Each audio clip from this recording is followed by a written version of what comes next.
सुंदरता का सही मतलब क्या है। ये कहानी एक ऐसी लड़की की जो लोगों को काफ़ी जज करती थी और सिर्फ उन्हीं लोगों के आसपास रहना चाहती थी जो शारीरिक रूप से आकर्षक हो। उसके माता पिता ने उसे उसके जजमेंटल होने के लिए काफ़ी बार समझाया, सिखाया और कुछ बार उस पर चिल्लाए भी।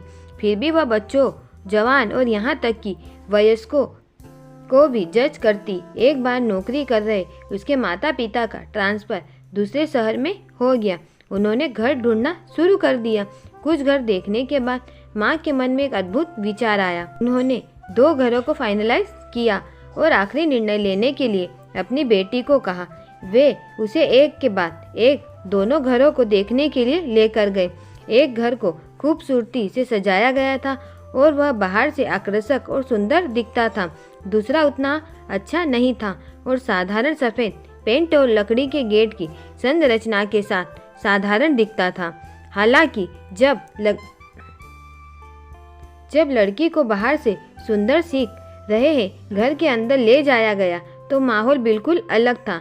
बड़ा सुंदर घर अंदर से बर्बाद दिखता था। उसका कंस्ट्रक्शन काफ़ी पुराना लग रहा था।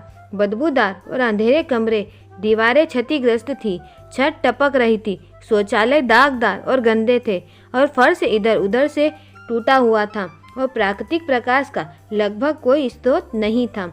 इसके अलावा घर में 4 कमरों में केवल एक शौचालय था। दीवार के अंदर कोई अलमारियां नहीं लगी थी। ड्राइंग रूम बहुत बड़ा था और कमरे छोटे थे। हवा के आउटलेट और खिड़कियां सीमित थी। उस घर में लड़की तनावग्रस्त और डरी हुई महसूस कर रही थी। अब बारी थी दूसरे घर को अंदर से देखने की।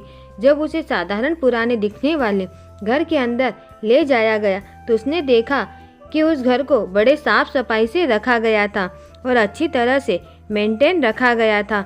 अच्छी लकड़ी के फर्श और डिज़ाइनर मेट पेंटिंग, फर्नीचर, खुशबू, साफ शौचालय, अच्छी बिजली और कांच के शोपीस के साथ कोई भी मंत्रमुग्ध हो जाए ऐसी घर की सुंदरता थी। घर में प्रत्येक कमरे के लिए संलग्न शौचालय थे।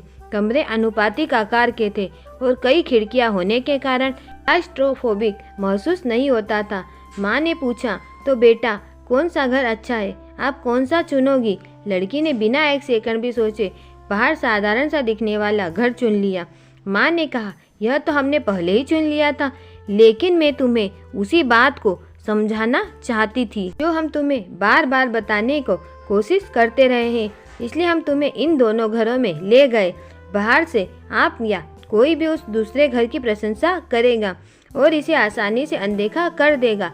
हालांकि जब किसी को वास्तव में वर्षों तक घर में रहना पड़ता है तो वे अंदर जाते हैं, सब कुछ देखते हैं और बाहरी दिखावट अब ज़्यादा मायने नहीं रखती। दरअसल तुमने भी अपने आराम को देखकर और अंदर की हकीकत जानने के बाद बेहतर दिखने वाले घर को ठुकरा दिया था, वह स्थान जहाँ तुम वर्षों तक रहोगी। इसी तरह हमारी इंद्रियां दुनिया के साथ बातचीत करती है।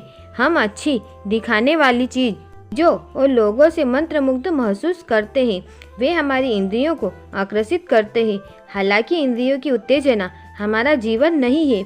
हमें सही विकल्प चुनने के लिए गहराई से देखना पड़ता है।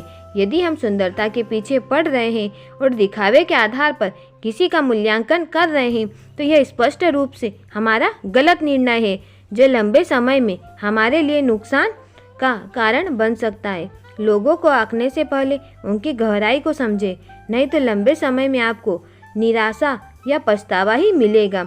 इस सीख को जीवन भर याद रखें। अगर आपको हमारी कहानी पसंद आई हो तो प्लीज़ वीडियो को लाइक एंड चैनल को सब्सक्राइब जरूर करें। धन्यवाद।